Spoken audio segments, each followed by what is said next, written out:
Priyanka Chopra Jonas and Nick Jonas just welcomed their first kid in the world. But Priyanka didn't carry the child. What? How is it theirs then? Well, it was because it was their embryo, their surrogate, and their decision to opt for surrogacy. Sounds sci-fi? Well, it is the reality. Reality of millions of parents across the globe who are unable to conceive naturally or choose not to go to the traditional way. It is the reality of surrogacy, and in this video, we will discuss it. We will discuss the magic of surrogacy.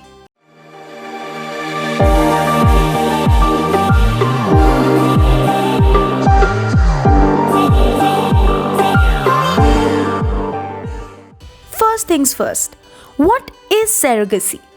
Well, surrogacy is an arrangement often supported by a legal agreement whereby a woman, the surrogate or the gestational carrier, agrees to bear a child for another person or people who will become the child's parents after birth. There are two main types of surrogacy.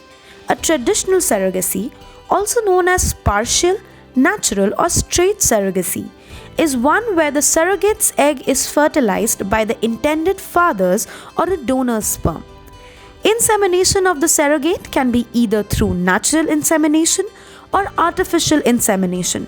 Using the sperm of a donor results in a child who is not genetically related to the intended parents.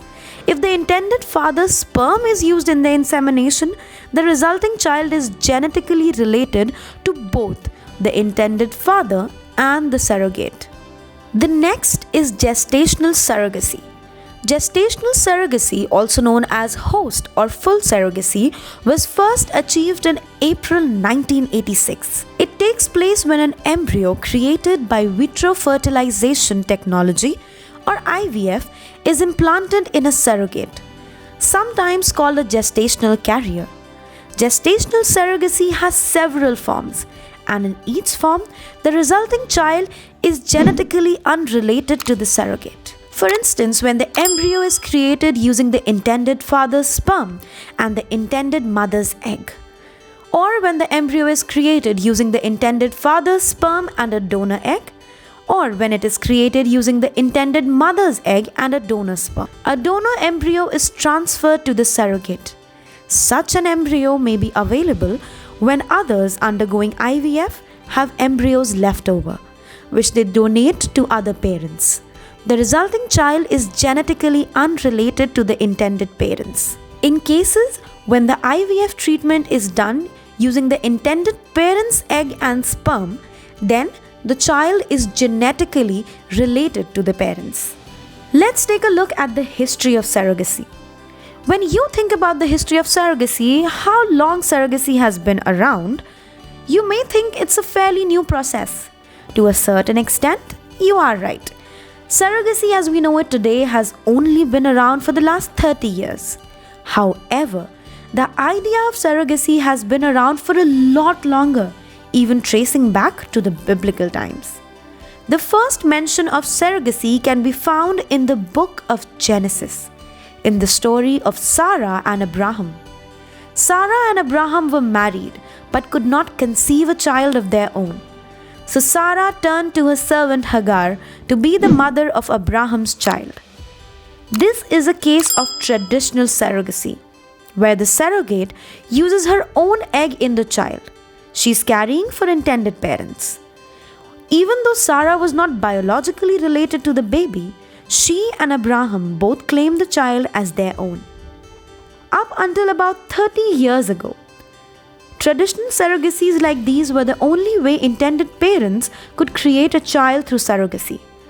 Traditional surrogacy remained a taboo topic up until the 20th century due to the stigmas associated with infertility and illegitimate children.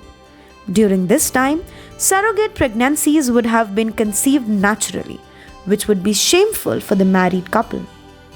In 1884, the first successful artificial insemination of a woman was completed, although in an ethically questionable way. But this paved the way for future artificial insemination used in the process of surrogacy as we know today. In 1976, a lawyer named Noel Keane negotiated and drafted the first legal surrogacy agreement. The agreement was designed for a traditional surrogacy, and the surrogate was not compensated monetarily for her services. Keane remained a strong proponent of surrogacy throughout his life. He is believed to have helped roughly 600 children be born through surrogacy over the course of his career. There are reports of successful vitro fertilization embryo transfers before 1978. However, the first baby born using IVF was Louise Brown, born on July 25, 1978. The technique was pioneered by consultant gynecologist Patrick Stipoy and Cambridge research physiologist Robert Edwards. In 1980, surrogacy contracts were generally legal but unenforceable, since state surrogacy laws were largely indeterminate. Then came Elizabeth Keane, the first legal compensated surrogate in the US. Both parties agreed to a traditional surrogacy. The agreement stated the surrogate would be paid the sum of $11,500 US. The first successful gestational surrogacy took place in 1985, in which a gestational surrogate carried a child genetically unrelated to her on behalf of the intended parents. The intended mother's fallopian tubes had been damaged by a childhood disease. This created a new realm of possibilities for both intended parents and future surrogates. Removing the biological connection between the surrogate and the child reduced the chances a surrogate might change her mind once the child was born. The famous case of baby M got highlighted in 1986.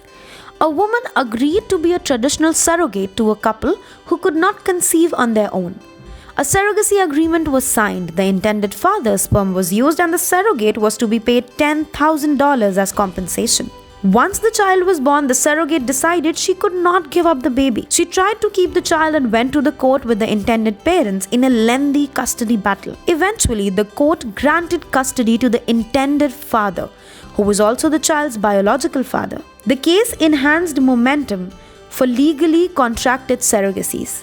Because of this case, many in the surrogacy field developed a greater interest and support for a newer option, gestational surrogacy. An important legal turning point for gestational surrogacies was in 1990.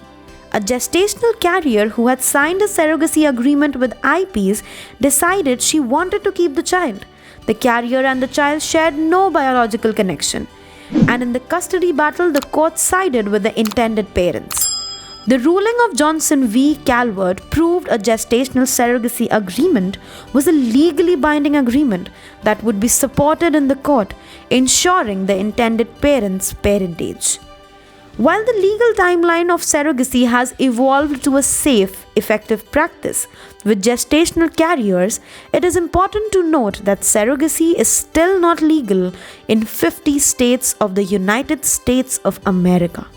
Surrogacy in India and Indian surrogates became increasingly popular among intended parents in industrialized nations because of the relatively low costs and easy access offered by Indian surrogacy agencies. Clinics charged patients between $10,000 and $28,000 for the complete package, including fertilization, the surrogate's fee, and delivery of the baby at a hospital. Including the costs of the flight tickets, medical procedures, and hotels, this represented roughly a third of the price of the procedure in the UK and a fifth of that in the US. Surrogate mothers received medical, nutritional, and overall health care through surrogacy agreements. In 2005, the government approved the 2002 draft of the National Guidelines for the Accreditation, Supervision and Regulation of ART clinics in India. Before commercial surrogacies were banned in 2015, India was a popular destination for surrogacy. The economic scale of surrogacy in India is unknown, but a study backed by United Nations in July 2012 estimated the business at more than 400 million a year, with over 3,000 fertility clinics across India. In 2013, surrogacy by foreign homosexual couples and Indian parents was banned. In 2015, the government banned commercial surrogacy in India and permitted entry of embryos only for research purposes. Shortly thereafter, in 2016, a surrogacy regulation bill was introduced and passed by Lok Sabha, the lower house of the Indian Parliament, proposing to permit only heterosexual Indian couples married for at least 5 years with infertility problems to access altruistic or unpaid surrogacy, and thereby further banning commercial surrogacy. India now officially has a law in place for regulating surrogacy services in the country. The central government notified the Surrogacy Regulation Act 2021 and the Assisted Reproductive Technology Regulation Act 2021. The two acts aim to regulate in vitro fertilization, IVF clinics, and prohibit commercial surrogacy in India. The Act claims at ensuring safe and ethical practice of assisted reproductive technology services for addressing the issue of reproductive health, where the technology is required for becoming a parent or for freezing gametes, embryos, embryonic tissues for further use due to infertility and other conditions. According to the Union Health Ministry, India has become a center of the global fertility industry in the last few years, with reproductive medical tourism becoming a significant activity. The ART bill came as a ray of hope for lakhs of infertile couples, but also gave rise to legal, ethical, and social tussles. Through the Act, the National Board, the State Board, National Registry, and State Registration Authorities will regulate and supervise such clinics and banks.